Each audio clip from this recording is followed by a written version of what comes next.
Hello, and welcome back to another video reaction of an SCP.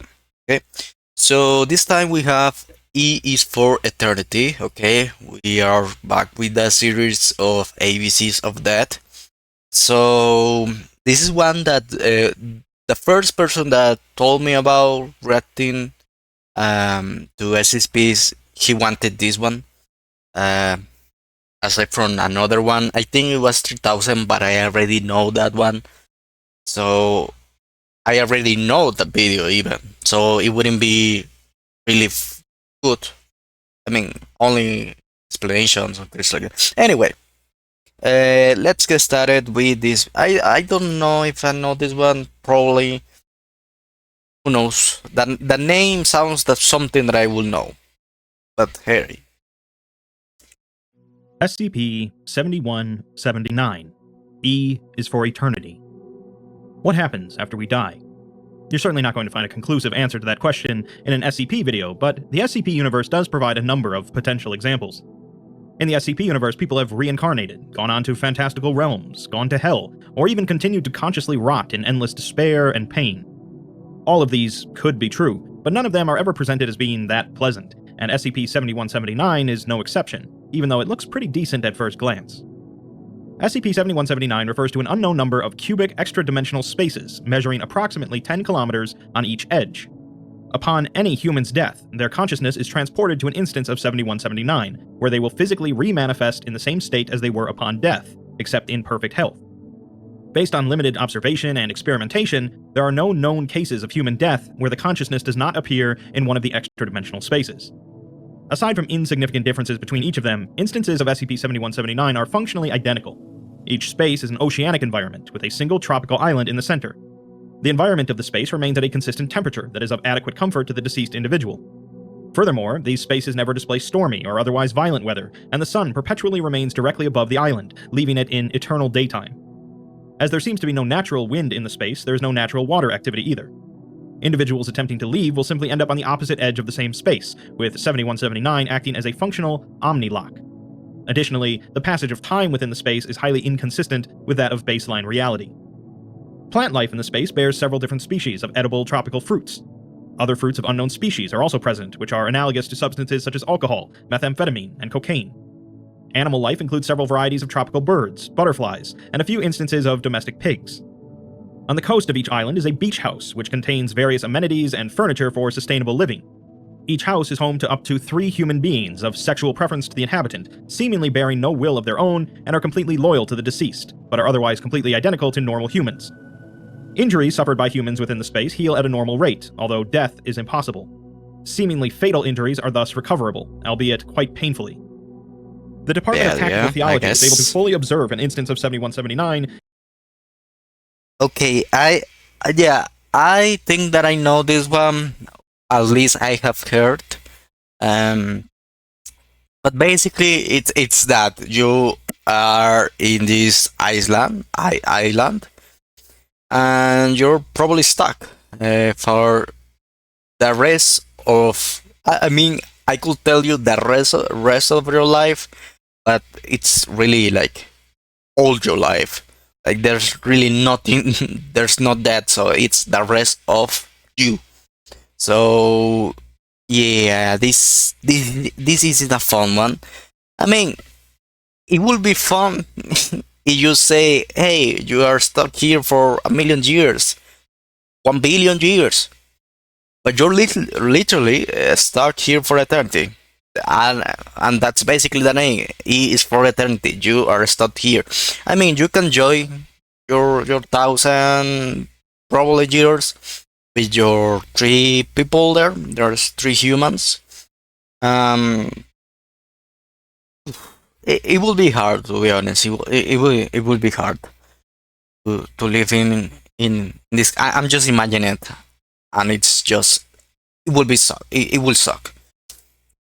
Using the experimental intelligent soul interface construct Dante.isic. The construct is mimetic in nature and fuses with the consciousness via the noosphere, allowing data to be relayed back to the physical world. Dante.isic was covertly applied to Paul Hiddleston, a 34-year-old man diagnosed with untreatable brain cancer, who perished shortly after the construct was applied. His consciousness was transported to an instance of SCP-7179, where he arrives, standing next to a small beach house. 3 women, appearing to be in their mid-20s, walk out of the house to greet him. After gaining his composure and becoming accustomed to his surroundings, he finds himself comfortable and begins to engage in frequent pleasurable activities, such as eating, drinking, drug use, and intercourse. After 2 years of time, Paul starts to drink and partake in mind-altering fruits with much greater frequency, more than any other activities. After another year, he starts neglecting to eat at all for considerable periods of time, occasionally attempting to converse with the women, but is frustrated by their lack of agency or individuality. After a total of 5 years in the space, he ceases his former activities altogether, spending much of his time wandering the space. A year later, he becomes panicked and attempts to leave, building a raft from one of the island's trees. Each time he reaches the edge, however, he appears on the opposite side. After several attempts, he collapses in despair for multiple days, until he regains his composure and continues his prior activities. In the next year, he uses the wildlife and plant life on the island to begin pursuing culinary activities. He constructs basic farms and pens to keep and breed animals, and his mental state improves as he continues to develop his skills. 18 years in, Paul has become an expert in cooking, having both replicated dishes from memory and created new ones, showing no signs of ceasing as he begins attempting to crossbreed various plants. 37 years in, he continues his endeavors, although he begins to show signs of weariness and boredom. 44 years later, Paul has once again regressed into a depressive state and has sought out other ways to occupy his time, eventually beginning to study construction. He starts building tools and equipment for building, and 20 years later, after a great deal of trial and error, he has assembled his first house and continues building. After a total of 287 years in the space, through constant maintaining of trees and frequent building projects, he is able to cover the island with rudimentary structures. He then focuses his efforts towards maintaining and upgrading the structures until he has mastered their fortification. 129 years later, through study, experimentation, and experience, he has managed to fully fortify each structure into usable housing. He begins expanding his structures, adding extra stories and decor, as well as building various watercraft. After another 434 years, his efforts have slowly started to wind down again, as his ability to produce lumber and harvest natural resources reaches equilibrium with his construction expansion. He starts to tear down and rebuild structures in new ways, continuing to remix them. Having spent 2,009 years in the space, he starts to show worsening symptoms of depression and anxiety, and he starts to seriously consider the concept of endless life here. His mental state continues to degrade as he searches for ways to keep a sound mind. Yeah, like basically, like what do you do? Like you can die, and you know that you're gonna be stuck here, and the only hope that you have it's basically on the SCP world, right? Like, hey, maybe there's an interdimensional being that comes here and tries to save me. That's basically your only hope, because else you're stuck here. You don't have anything else to do. I mean, yeah, like you probably, if it was infinite, like the whole island, maybe you could make like human civilization again, like try to go from the bottom of fire and go to industry and things like that, and the industry, how you call it, era, yeah, industrial era, yeah. But it's really not, like you only have limited resources. But it's really like you can die, like you will stay alive. You can probably try to die, but basically it's nothing. There's nothing that you can do. It really is painful, like to imagine all of the stuff. Imagine happening to you. Like, even if you have like maybe, I mean, maybe there's a secret. For example, the 3 people that are completely loyal. Well, they said that they lack individuality, but I don't know if they can gain individuality. You know, like you command them, hey, I want you to be like this, and from this point to 1,000 years, you have to be like that. Probably, I mean, and you do whatever you want. Can you do that? Like maybe you can convince them to be like this. At some point you are going to ask them to be a murderer and try to kill them, probably, like something like that. In eternity everything could happen, but it's infinite possibilities. But yeah, I really don't like this. I don't really like. I mean, the concept is cool, right? Nice, but I don't really like to be in this world at all. I don't know who do you think is worse. This one is for eternity. You won't die, never. You will never die. Or the one, I think it's called What Happens After Death. That basically, if you don't know, a spoiler for these 10 seconds, so skip it. But basically, you stuck in your cage, in your coffin, you're stuck, and you feel everything. Everything is eating you. Everything you feel, all the worms trying to eat your, don't know, your skin, less than a skin, bones, everything. Which will be worse? If you have to choose one, I mean, probably you will choose this one because, I mean, at the very least you enjoy your first years, but at the end of the, let's say, a billion years, it will suck either way. So, what would you choose? In a billion years after that, of each one, which would you choose? I mean, I guess I still want to choose this one because it's common sense, but maybe someone can tell me otherwise. Um. Anyway, let's keep going. It's Fine. very short. 5,478 years in, Paul starts tearing through his structures without reason, tearing down the whole village in several months. He starts rebuilding again. 11,902 years in, he attacks the three women, tearing their bodies apart. He shows symptoms of severe stress after doing so, and attempts but fails to take his own life by drowning himself. He continues to build over time, but intersperses his projects with bodily harm to himself. 7,698 years later, the three women are fully reassembled, and by this point Paul has grown numb to the concept of violence, beginning to perform bodily experimentation on them. After a total of 124,000 years, Paul builds a crude structure designed to crush him to death under the weight of several thousand tons of lumber and stone. Upon activation, it completely mangles and destroys his body. 776,000 years later, Paul's body has fully healed. While the experience appeared to have been unbearably painful for him, the stimulus allows him relief from the boredom. He repeats the process in multiple different fashions. After 5.8 million years in the space, he burns himself alive, fully reducing his body to ashes before the fire naturally dissipates. He eventually fully heals after 12.2 million years, and makes many similar self-destructive attempts upon himself, each time growing more numb to the experience. Now, this is something that I want to ask too. Like, what happens if you actually like do this like with your brain? Like you crush your brain?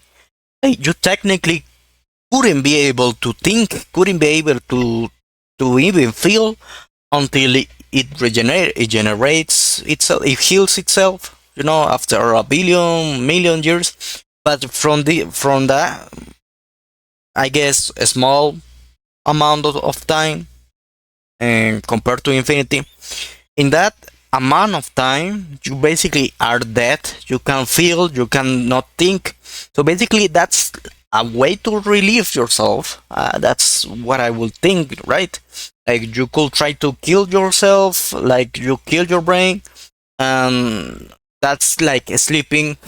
I guess in eternity, maybe something like that could try to make you not so insane. Probably, I don't know, but that's one thing that I think probably I'm thinking right. Like you just straight crush some a machine that crushes your brain every 1,000 years, every 100 years, or every minute. I don't know. It doesn't matter until it breaks itself and you have to repair it. Yeah. After spending 1.2 billion years inside of the space, he ceases to exhibit any rationality as he struggles to find new stimuli. 8.5 billion years in, he tries to leave again and fails. 30 billion years in, Paul looks towards the sun. It has not set. With 1 trillion years spent in the space, Paul ceases all physical activity, as no experience is able to provide him with new stimuli. After 5 times the factorial of 10 to the 28th power years, Dante reports that all potential permutations of particles within the space have been theoretically reached. Finally, after factorial 10 to the 100th power years, Dante reports that 1 second of eternity has passed. One Eternity is a second word of that occasionally gets eternity. thrown around somewhat casually, often in religious discussions, without Yeah. really pondering the implications of such a thing. Human consciousness wasn't really designed to fully comprehend eternity, let alone actually experience it, and there's no hope that anyone's mind could realistically hold up against such a scenario. SCP-7179 is somewhat similar to SCP-2718, and is certainly inspired by it. But while 2718 seems to be a cruel happenstance of existence that no one realized before, Yeah, I think 7179 that's comes off as somewhat more I think that's where the one that I was talking about before. What happens after that? Correct me if I'm wrong. engineered in design.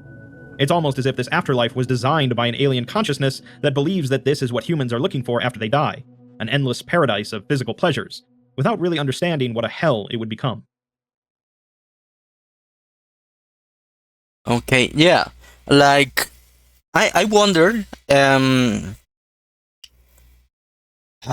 mean, did someone create it? I mean, probably it doesn't matter. But I wonder if someone created. Maybe that's actually reality. And what he says is completely right. Like that you have to change your mind has to change if there's an afterlife, like you go to heaven and you live in paradise eternally. Your mind has to change in a way that you can comprehend eternity, you can live through eternity, because right now our minds as humans, we have the mind of a mortality. We don't have the mind to live to infinite time, you know. So that's one thing. So that's let me see. Yeah, it would be a pain to live in such a thing. And there's a lot of I don't know if you know, maybe a series. Well, it's mostly mangas that there's a protagonist that lives in, I don't know, in whatever place, normally in hell for 99 billion years, you know.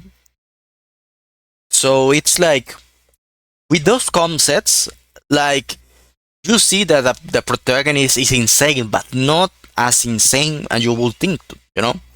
And you wonder if you live enough, would you be, would you go back to be insane? Like you are insane and go back to being a sane person. A sane person. I don't know. It's really an interesting, disturbing concept, but I really like it. um, well, that's it for the video. Thank you so much. Leave your recommendations, your likes, and see you next time.